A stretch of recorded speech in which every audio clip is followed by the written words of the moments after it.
On se demande souvent comment on peut faire pour que des écrits en français sonnent plus pro, plus percutants. Il existe une technique pour ça, et elle est redoutablement efficace, la nominalisation. C'est un outil qui a le pouvoir de transformer des phrases toutes simples en énoncés vraiment sophistiqués. Allez, on regarde comment ça marche. Eh bien, la réponse à cette question, elle tient en un seul mot, la nominalisation. C'est vraiment ça qui permet de passer d'une idée, exprimée de manière très simple, à une formulation beaucoup plus concise, plus formelle, et qui capte tout de suite l'attention. Alors, regardons cet exemple, c'est très parlant. À gauche, on a le gouvernement a augmenté les salaires. C'est clair, c'est direct, pas de souci. À droite, l'augmentation des salaires par le gouvernement. Là, c'est plus condensé, ça sonne plus formel, on sent tout de suite la différence de registre, pas vrai ? Justement, cette transformation, ce passage du verbe augmenter au nom augmentation, ça porte un nom. C'est le cœur même de la technique qu'on explore aujourd'hui. Et ce nom, c'est la nominalisation. L'idée, au fond, est toute simple.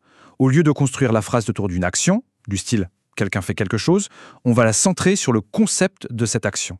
On ne décrit plus l'action, on la nomme. Et ça change complètement la perspective. Bon, le concept, je pense qu'il est clair. Mais en pratique, comment on passe du verbe au nom ? C'est beaucoup plus systématique qu'on pourrait le penser. Allez, on décortique le mécanisme.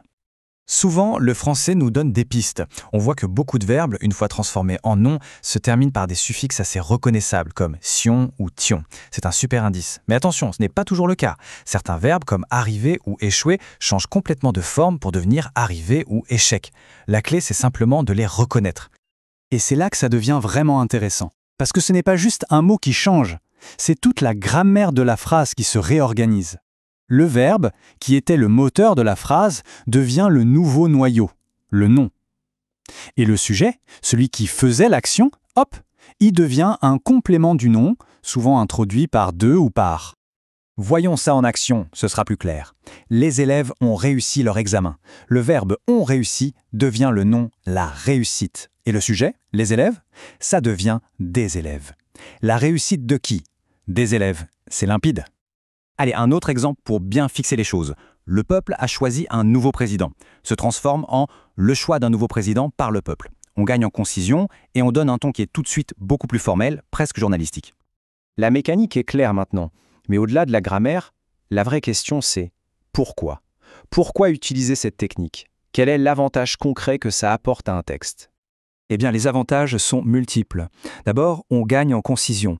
Au lieu d'avoir de longues propositions, on se retrouve avec un groupe nominal bien dense. Ensuite, le ton change radicalement. Il devient plus neutre, plus objectif. C'est d'ailleurs pour ça qu'on retrouve beaucoup cette structure dans les textes scientifiques ou administratifs. On se concentre sur les faits et pas sur l'action elle-même. C'est une sorte d'arme à double tranchant. C'est parfait pour un rapport, mais ça peut paraître un peu froid pour un dialogue de roman, par exemple. Cette phrase illustre ça à la perfection. Au lieu de dire « les scientifiques observent que les températures haussent », on utilise l'observation d'une hausse des températures. Le projecteur n'est plus braqué sur les scientifiques, mais sur les concepts abstraits eux-mêmes. C'est bien plus puissant dans un contexte comme celui-ci. C'est un outil formidable, on est bien d'accord. Mais comme tout outil puissant, il faut savoir l'utiliser correctement. Alors voyons ensemble les pièges les plus courants pour pouvoir les éviter facilement. La première erreur, et de loin la plus courante, c'est la redondance. Écoutez bien cette phrase. Les élèves ont fait une réussite. On a à la fois un verbe d'action, faire, et le nom qui dérive de l'action elle-même, réussite. C'est une répétition qui n'apporte rien et qui alourdit la phrase. La solution est toute simple, il faut choisir son camp. Soit on garde la phrase verbale, les élèves ont réussi, qui est directe et active, soit on bascule complètement dans la phrase nominale, la réussite des élèves, qui est plus conceptuelle, mais en aucun cas les deux en même temps. Deuxième erreur classique, le manque de précision. Si on lit « la construction a été rapide », une question se pose tout de suite. La construction de quoi au juste ? La phrase est vague, elle est ambiguë. Et là encore, pour corriger, c'est la logique qui prime. Il suffit d'ajouter l'information manquante. La construction de l'école a été rapide.